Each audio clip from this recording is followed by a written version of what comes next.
Meanwhile, as Russia invades Ukraine, U.S. officials are warning American companies about the possibility of Russian cyber attacks.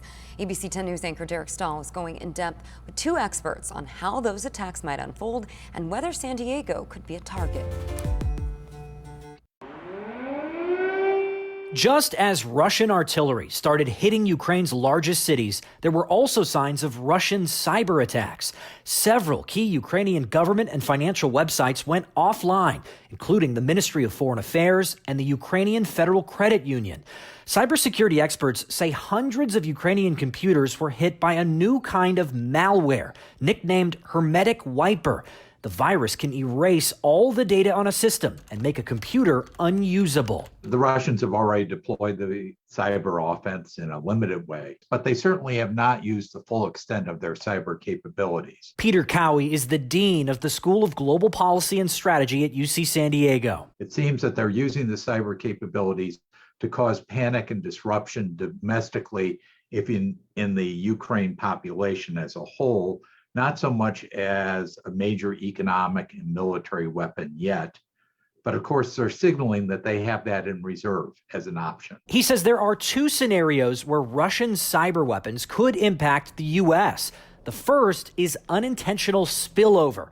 As Russian hackers attack Ukraine, they might infiltrate American companies in the process. Some of the companies and firms that should be on the lookout are any firms that are doing business with the Ukrainian government, because the Russians are going to want every piece of information that they can get. University of San Diego adjunct Professor Nicholas Behar says the FBI has already put out warnings, urging companies to shore up their defenses. If they breach a Western company that's doing business in Ukraine, the Ukrainian network of that company could be connected to their home office or their headquarters. The second scenario involves Russia intentionally launching cyber weapons at U.S. targets, either directly from the Russian military or from gangs of criminal hackers. If the Biden administration really puts on the screws in the next set of sanctions, it's possible the Russians might do the equivalent of a little espionage to make the American public nervous about a vigorous sanctions regime. He says potential targets include the electrical grid,